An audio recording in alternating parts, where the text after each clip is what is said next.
गुजरात से खबर आ रही है जो वहां पे कांग्रेस के टिकट पर लड़ रहे हार्दिक पटेल के चुनाव लड़ने में मुश्किलें खड़ी हो गई हैं। आपको बता दें, हार्दिक पटेल का लोकसभा चुनाव लड़ना मुश्किल हो गया है। हाई कोर्ट ने हार्दिक की सजा पर रोक लगाने से इनकार कर दिया। वो सजा याफ्ता उनको घोषित किया गया और ऐसे में जो उनकी प्ली थी कि उनको तब तक रोका सस्पेंड किया जाए, लेकिन फिलहाल हाई कोर्ट ने इनकार कर दिया है।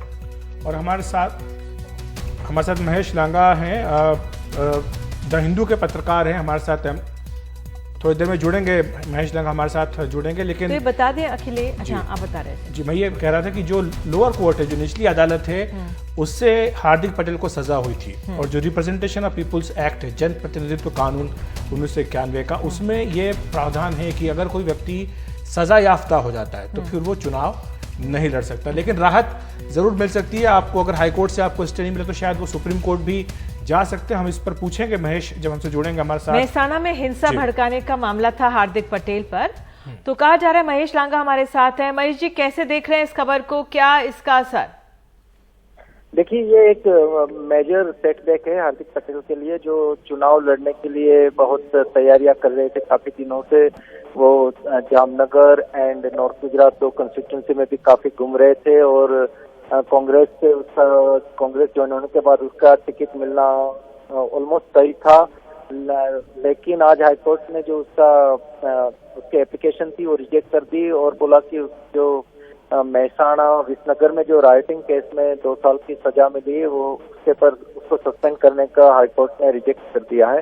तो ये एक बहुत बड़ा सेटबैक है हार्दिक के लिए। वो सुप्रीम कोर्ट में जा सकते हैं, लेकिन आज से नॉमिनेशन फाइलिंग शुरू हो गए गुजरात में और 4 April is the last day. तो पता नहीं कि अब हार्दिक को सुप्रीम से कुछ राहत मिलेगी कि नहीं। महेश, आपसे एक सवाल था कि 2 छोटे सवाल थे कि पहली बात तो कि क्या उनके उम्मीदवारी का ऐलान हो चुका है कांग्रेस से, और दूसरा ये कि क्या उनके पास सुप्रीम कोर्ट जाने का भी रास्ता खुला है? बिल्कुल, सुप्रीम कोर्ट जाने का रास्ता खुला है एंड कांग्रेस ने अभी तक उसका टिकट का तो कोई नहीं किया, अनाउंसमेंट नहीं किया था, बिकॉज सब लोगों की नजर ये हाईकोर्ट के ये वर्डिक्ट पे थी। अभी जो आज आ गया है तो वो कल सुप्रीम कोर्ट में जरूर जा सकते हैं, लेकिन अब पता नहीं सुप्रीम कोर्ट उसको राहत देगी कि नहीं। एंड दूसरा, अब कांग्रेस में भी एक है कि आज ઘણા બધા ગુનાઓ નોંધાયેલ છે, તેનો ગુનાહિત ભૂતકાળ છે। નામદાર કોર્ટે એ પણ નોંધ્યું છે કે 17 જેટલા ગુના અરજદારની સામે નોંધાયા છે અને તે ગુનાઓ ધ્યાને લઈ તે સિવાય નામદાર સુપ્રીમ કોર્ટના જે જજમેન્ટ્સ છે કે કેવા પ્રકારના કેસોમાં કન્વિક્શન સ્ટે થવું જોઈએ, એ એવા કેસો वहां से जानकारी दे रहे हैं कि आज हाईकोर्ट में क्या हुआ है। महेश लांगा हमारे साथ बने हुए। महेश, कितना बड़ा झटका है हार्दिक पटेल के लिए? पिछली बार वो चुनाव जाहिर है कि नहीं लड़ पाए थे क्योंकि उनकी उम्र चुनाव लड़ने लायक नहीं थी। इस बार वो सोच रहे थे कि चुनाव लड़े, लेकिन ये मामला बीच में आ गया है। यस, बिल्कुल, ये बहुत बड़ा मेजर सेटबैक है हार्दिक के लिए, क्योंकि वो लास्ट असेंबली इलेक्शन तो नहीं लड़ पा रहे थे उसकी एज के वजह से। अभी ये इलेक्शन, पार्लियामेंट इलेक्शन, जिसकी तैयारियां वो काफी टाइम से कर रहे थे, नॉर्थ गुजरात एंड जामनगर में वो बार बार विजिट कर रहे थे। और हालांकि लोकल मीडिया ने तो बता ही दिया था कि हार्दिक जामनगर से लोकसभा चुनाव लड़ेंगे कांग्रेस हेड के तौर पे। बट अब एक बहुत बड़ा ये उसको झटका लगा है एंड सुप्रीम कोर्ट उसको राहत देती है कि नहीं, ये देखना होगा। महेश जी, एक अंत में मैं आपसे जानना चाहूंगी सवाल कि ठीक है कांग्रेस को झटका, हार्दिक को झटका, लेकिन जो ये 2019 के चुनावों की अगर हम बड़ी तस्वीर देखें और अगर हार्दिक को फिलहाल वो चुनाव नहीं लड़ते हैं, अगर हम आज का वर्डिक्ट देते हैं, तो ऐसे में कितना असर वहां की गुजरात की राजनीति पर? वेल, हार्दिक एक यूथ लीडर के रूप से 2015 के पाटीदार एजिटेशन के बाद उभरा है। उसका फॉलोइंग भी काफी है एंड उसका एक, हालांकि वो चुनाव कभी नहीं लड़े हैं, लेकिन उसका एक फॉलोइंग है। एंड जब से वो कांग्रेस में आए तब से एक कांग्रेस के लीडर्स में एक था कि एक पाटीदार, जो ट्रेडिशनली बीजेपी के वोटर्स है, उसमें कि पर्टिकुलरली पाटीदार के यूथ है, वो they will move towards Congress, वो कांग्रेस को लग रहा था। बट अभी ये हाईकोर्ट के ये झटके से हार्दिक कांग्रेस में कांग्रेस में भी एक है कि अब शायद हार्दिक को सभी जगह कैंपेन में उतारे। अब उसको यूपी में तो स्टार कैंपेन के लिस्ट में, कांग्रेस की लिस्ट में उसको शामिल कर दिया है गुजरात से। तो शायद अब कांग्रेस यूज करेगी हार्दिक को पूरी जगह कैंपेनिंग के लिए। पर खुद हार्दिक अभी नहीं लगता कि वो खुद चुनाव लड़ पाएगा ये 2019 लोकसभा इलेक्शन। जी महेश, आपका बहुत बहुत शुक्रिया इस पूरी जानकारी के लिए। तो महत्वपूर्ण जानकारी, महत्वपूर्ण खबर वहां से आ रही है अहमदाबाद से, जिसमें यह बताया गया है कि हार्दिक पटेल का जो चुनावी लड़ने का जो सपना था उसको अब चोट पहुंची है। गुजरात हाईकोर्ट ने उनकी सजा पर रोक लगाने से इनकार कर दिया। तो इसका मतलब यह है कि हार्दिक पटेल चुनाव नहीं लड़ पाएंगे, क्योंकि एक दंगे के मामले में उनको सजा निचली अदालत से मिली। हालांकि सुप्रीम कोर्ट में जाने के लिए उनका रास्ता अभी विकल्प अभी है, मगर जैसा कि महेश बता रहे थे कि 4 अप्रैल तक ही वहां पर नामांकन होना है। अगर उससे पहले उनको राहत नहीं मिलती तो फिर जाहिर है कि वो चुनाव मैदान में नहीं उतर पाएंगे। एक बात यह भी है कि अभी तक कांग्रेस ने उनको अपना उम्मीदवार घोषित नहीं किया है।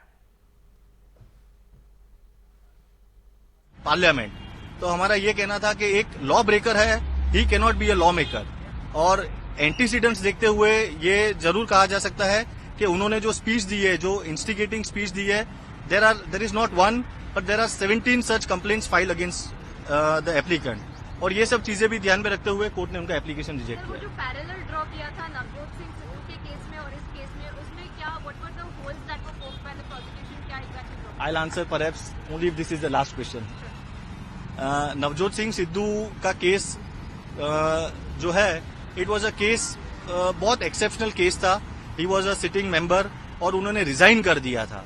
और उस केस और इस केस के अंदर डिफरेंस बहुत सारे हैं। उस केस के अंदर ही had resign when he was a member. It was a case where initially एक एक्विटल था, उसके ऊपर कन्विक्शन हुआ और ऑनरेबल सुप्रीम कोर्ट ने सिर्फ मेडिकल एविडेंस को, आई वुड नॉट से कंसिडरिंग द एंटायर एविडेंस, खाली मेडिकल एविडेंस को टेस्ट करते हुए, since it was an exceptional case, उस केस के अंदर कन्विक्शन स्टे किया था। यहाँ के जो अपना केस है उसके अंदर हार्दिक पटेल के सामने 17 केसेस हैं, इंस्टिगेटिंग स्पीचेस है, 2 कंप्लेंट्स ऑलरेडी उनके सामने पहले फाइल हो चुके थे। Considering the distinct facts, court ने ये कहा है कि वो केस और इस केस के that case, the facts of that case will not apply in the present case. Thank you, thank you, thank you. तो ये वकील हैं जो जानकारी दे रहे हैं हाईकोर्ट के फैसले की, वो ये साफ तौर पर बता रहे हैं कि जो नवजोत सिद्धू का मामला था उससे इस हार्दिक पटेल के मामले की तुलना इस लिहाज से नहीं हो सकती है, क्योंकि सिद्धू के मामले में भी आपको याद होगा कि सजा हुई थी, लेकिन सुप्रीम कोर्ट ने उन्हें चुनाव लड़ने की अनुमति दी थी। लेकिन यहां पर हार्दिक पटेल के साथ मामला यह है कि कम से कम 17 ऐसे अलग अलग मामले उनके खिलाफ दर्ज है, इसमें कि भड़काऊ भाषण देने से लेकर के दंगा फैलाने तक के आरोप, गंभीर आरोप है। और इसी में एक आरोप में उनको सजा हुई है, इसीलिए उनके चुनाव लड़ने पर फिलहाल रोक रहेगी, क्योंकि हाईकोर्ट ने उनको राहत देने से इनकार कर दिया। लेकिन जैसा हमने कहा है, सुप्रीम कोर्ट जाने का उनका एक रास्ता साफ अभी है, एक विकल्प उनके सामने है। वो देखना होगा कि सुप्रीम कोर्ट से उनको राहत मिलती है या नहीं, लेकिन वहां पर नामांकन भरने की तारीख जो है 4 तारीख है। बिल्कुल 4 तारीख है, बहुत दिलचस्प रहेगा, क्योंकि कांग्रेस में ये शामिल हो गए थे और जिस तरह से महेश लांगा भी बता रहे थे, फॉलोइंग बहुत है हार्दिक पटेल की, युवा इतने नेता हैं, पिछली बार उम्र इतनी नहीं थी, लेकिन इस बार पूरी चुनाव की तैयारी थी, पूरे प्रचार में लगे हुए थे। लेकिन जो अमूमन राजनीतिक नेताओं पर दंगा भड़काने के आरोप लगते रहते हैं, फिर फिलहाल इसमें उनका कन्विक्शन हुआ है और फिलहाल वो उन्होंने याचिका दायर की थी। जिस तरह से लोअर कोर्ट ने उनको कन्विक्ट किया था, हाई कोर्ट में उन्होंने, गुजरात हाई कोर्ट में उन्होंने याचिका दायर की थी कि उनको लड़ने दिया जाए, कन्विक्शन पर सस्पेंशन लगाया जाए, लेकिन कोर्ट ने इसकी इजाज़त नहीं दी है। तो फिलहाल हार्दिक पटेल का चुनाव लड़ना मुश्किल दिख रहा है।